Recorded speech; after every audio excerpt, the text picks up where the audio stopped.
সম্মানিত দর্শক, আমন্ত্রণ জানাচ্ছি বাংলাদেশ স্পেশালাইজড হসপিটাল আজকের সংবাদপত্র অনুষ্ঠান থেকে। আমি তারিকুল ইসলাম মাসুম।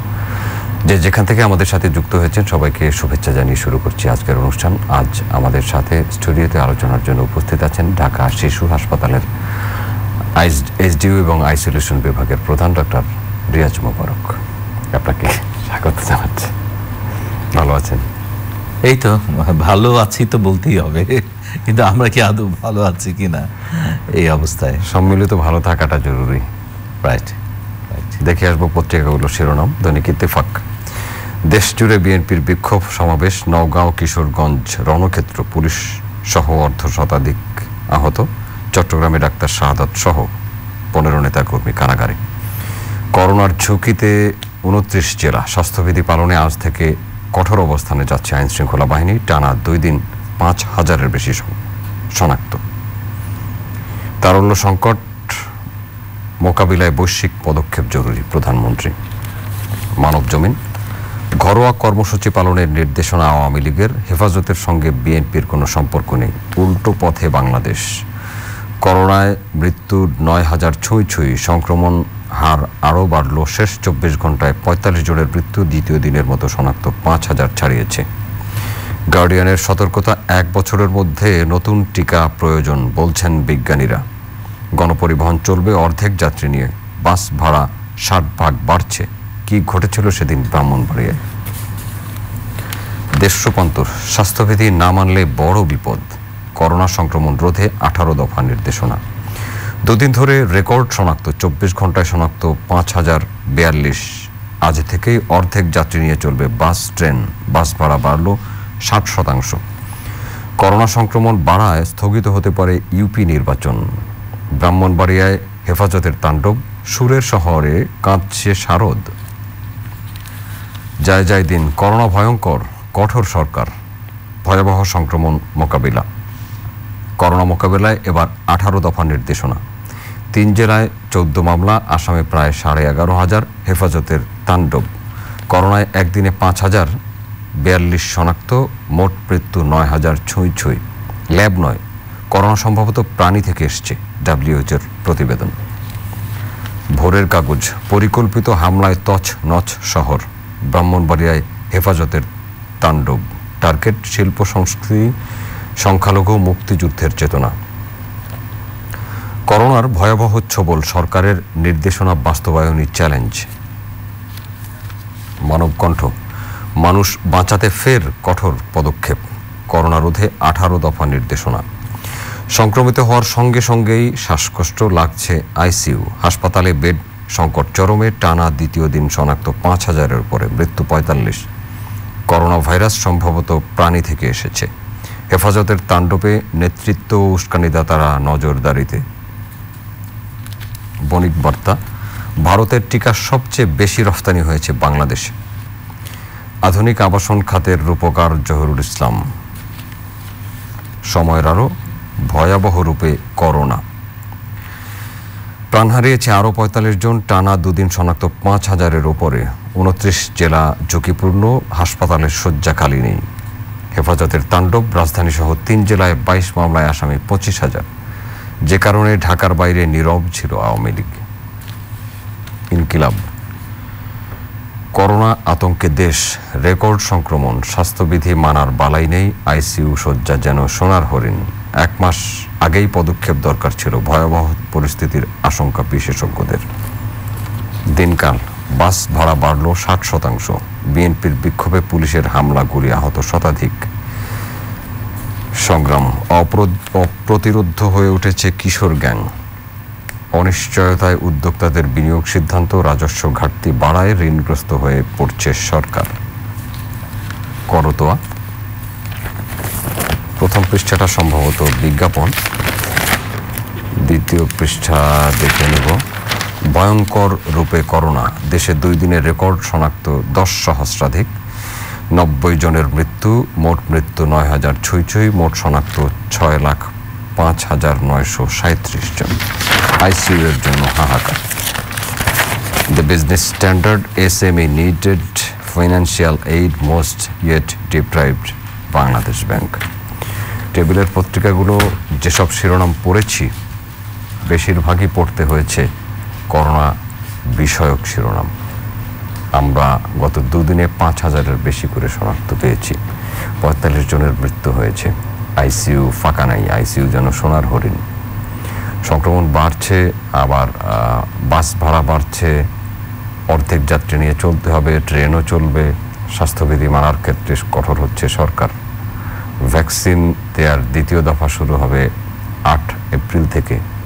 আইইডিএসএর পরিচালক জানিয়েছেন, সাবেক পরিচালক এবং স্বাস্থ্য অধিদপ্তরের পরিচালক সাবরিনা ফ্লোরা জানিয়েছেন, দ্বিতীয় দফায় টিকা দেওয়ার মতো পর্যাপ্ত টিকা বাংলাদেশে নেই। ভারত রপ্তানি বন্ধ করেছে।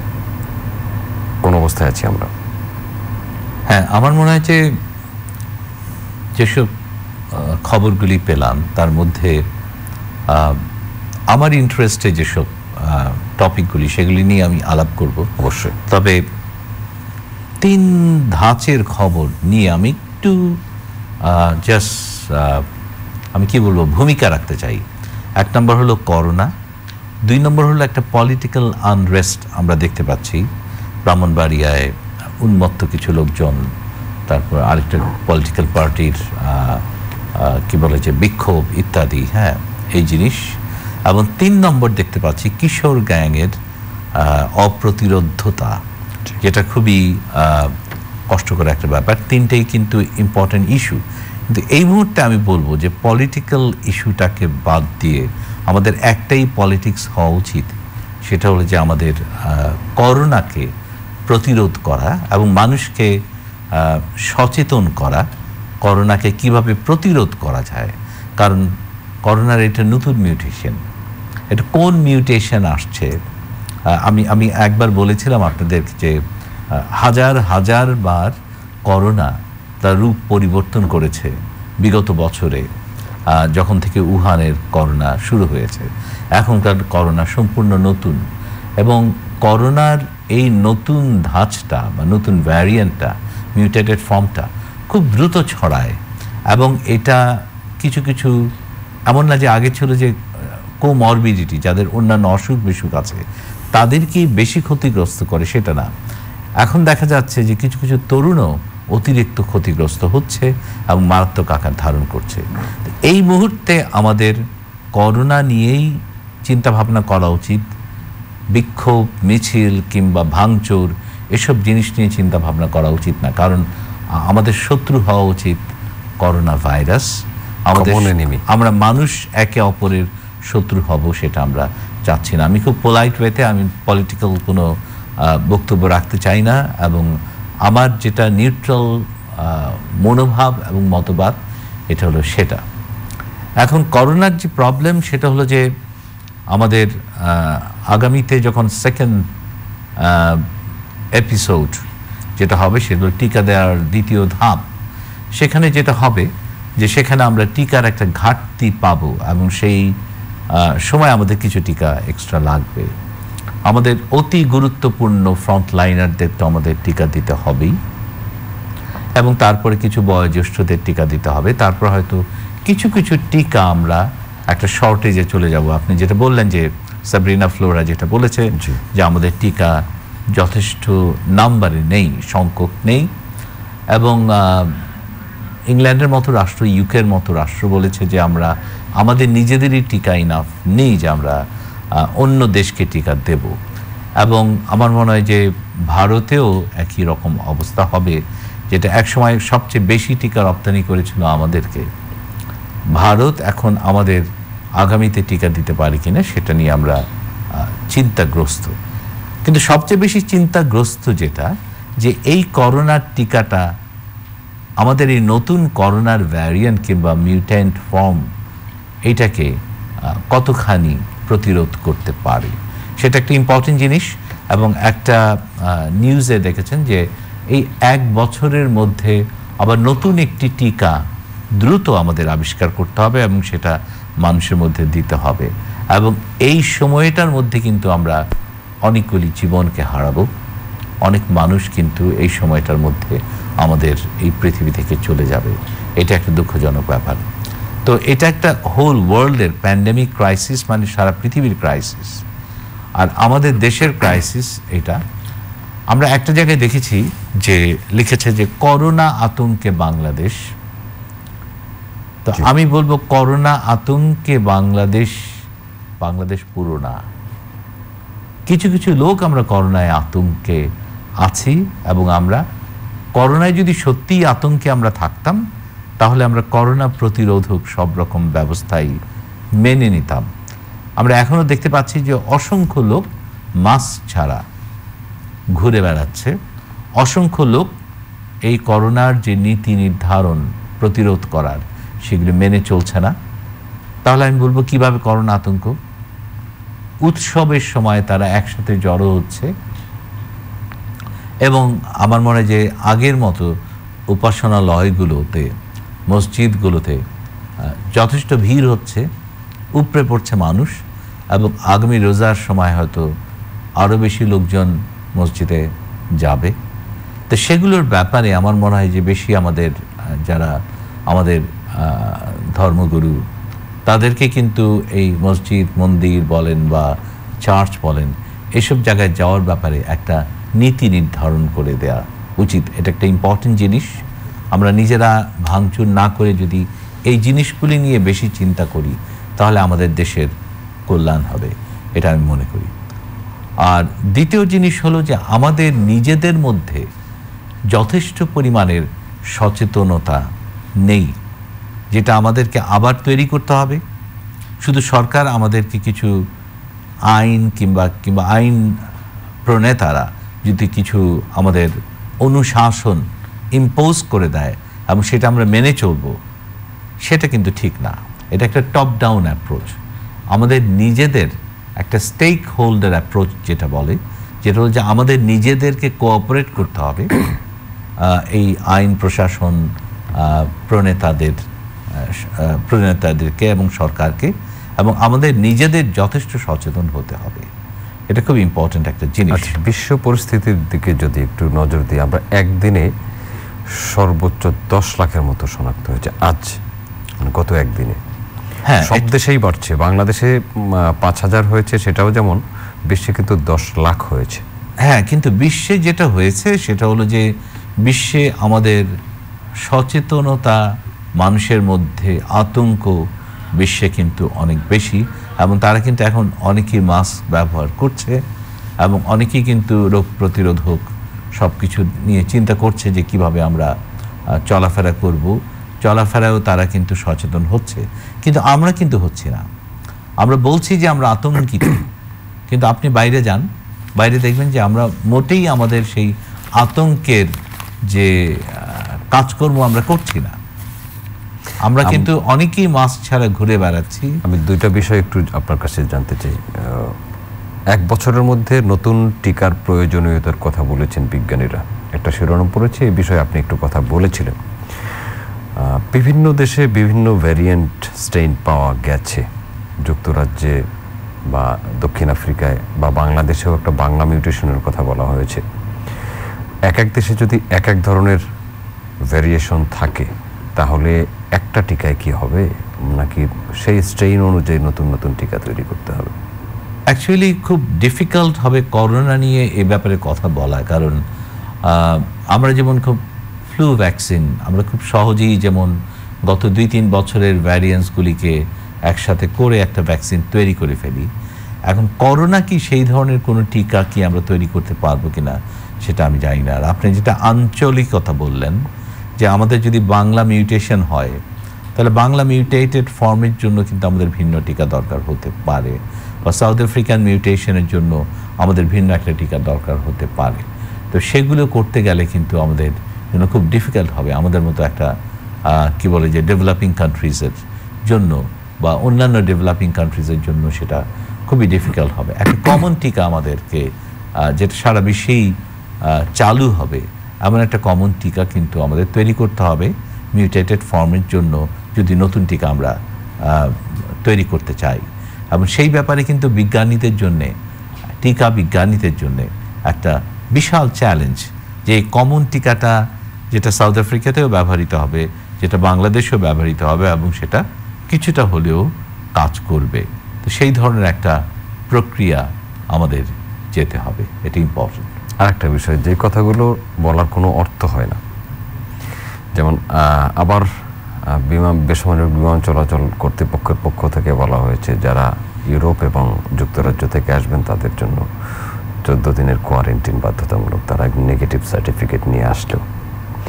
এটা তো ডিসেম্বরের আগে থেকেই ছিল। 14 দিন থেকে হলো 10 দিন, 10 দিন থেকে হলো 4 দিন, 4 দিন থেকে হলো 7 দিন, আবার 14 দিন।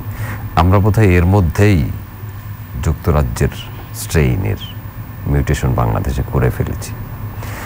বাংলাদেশে করোনা ভাইরাস বিদেশ থেকে এসছে, প্রথমে ইতালি থেকে, সৌদি আরব থেকে, এরপরে যুক্তরাজ্য থেকে। এই ভাইরাস, এই স্ট্রেন যদি এসে থাকে তাহলে আমাদের যে সংক্রমণের হার দেখছি, তারা বলছে 70% বেশি সংক্রমণ করে, হয়তো সেটা হয়ে থাকতে পারে। এটা আমি আপনাকে একটু আগে যেটা বললাম, যে ইম্পোজিশন অফ কি ডিসিপ্লিনারি রুলস অ্যান্ড রেগুলেশন, এটা কিন্তু কোনো দিনই কার্যকর একটা জিনিস না। আপনি মানুষকে কিন্তু জোর করে আপনি মানুষকে কিন্তু ডিসিপ্লিন করতে পারবেন না যতক্ষণ পর্যন্ত না মানুষ নিজে সচেতন হবে। আমরা দেখেছি, আমি খুব সরি টু সে, টেলিভিশনে আমি এটা বলবো কিনা আমি একবার চিন্তা করছিলাম। আমি যখন ফ্লাই করে যখন এসেছি, আমি দেখেছি যে মানুষ টাকা অফার করছে প্রশাসনকে যে যাতে আমাকে ছেড়ে দেওয়া হয়, কিন্তু আমার মনে হয় তার দায়িত্ব তার কোয়ারেন্টাইনে যাওয়া। জি, তার টাকা অফার করার তো কোনো অর্থ না। টাকা অফার না করে তার নিজেরই দায়িত্ব যে সে নিজে কোয়ারেন্টাইনে যাবে এবং নিজে অন্য মানুষকে সেফটিতে রাখবে। কিন্তু তার আত্মীয় স্বজনও তাকে দেখার জন্য পাগল এবং তারা অনেক টাকা খরচ করতে রাজি, কিন্তু তাকে নিয়ে যাবে। তো এদিকে আর্মির লোকজন এসে তাদেরকে কোয়ারেন্টাইনে নিয়ে যাচ্ছে এবং সেটা তারা পছন্দ করছে না।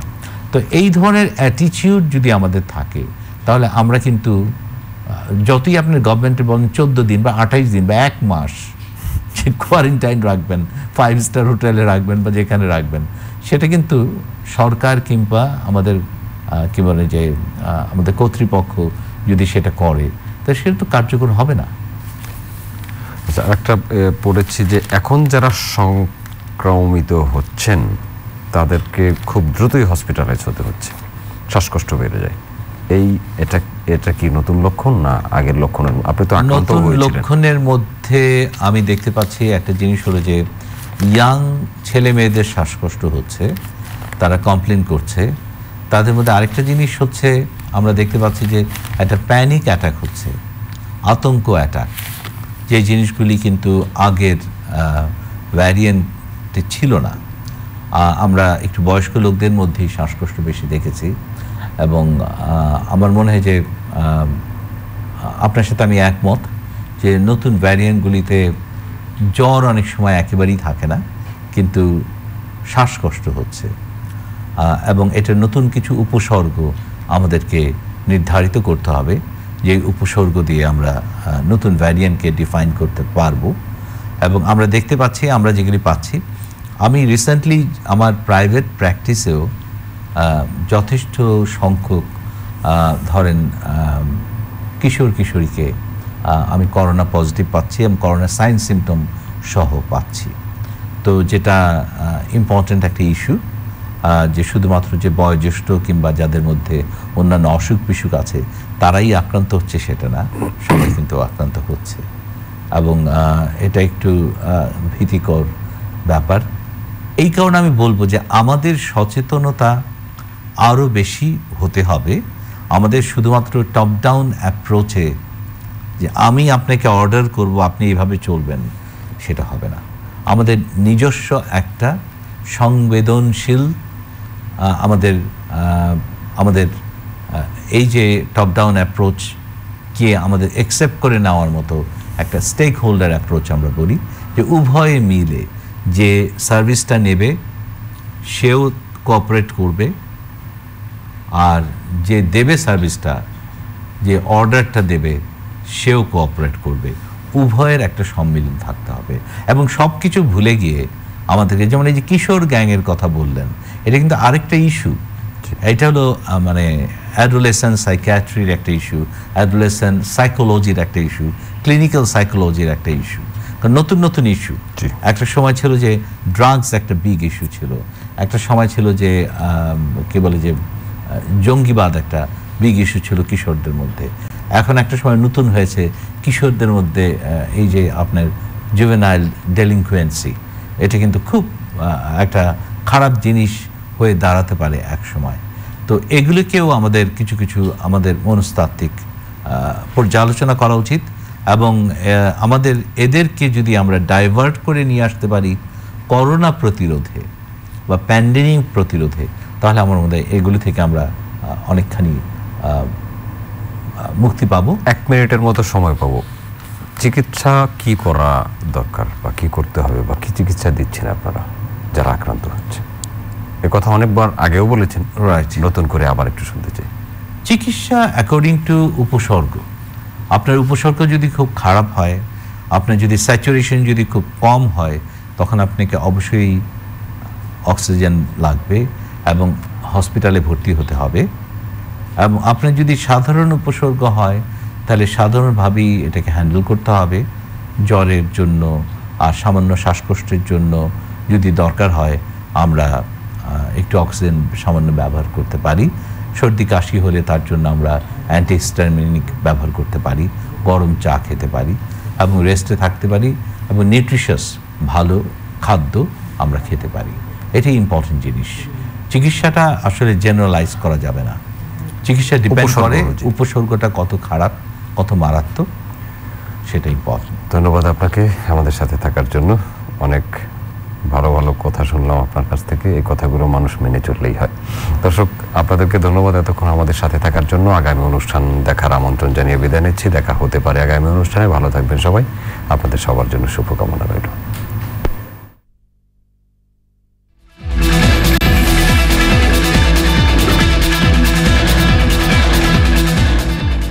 জীবনের সুস্থতার আকাঙ্ক্ষায় বাংলাদেশ স্পেশালাইজড হসপিটালে অত্যাধুনিক যন্ত্রপাতি ও দক্ষ চিকিৎসকদের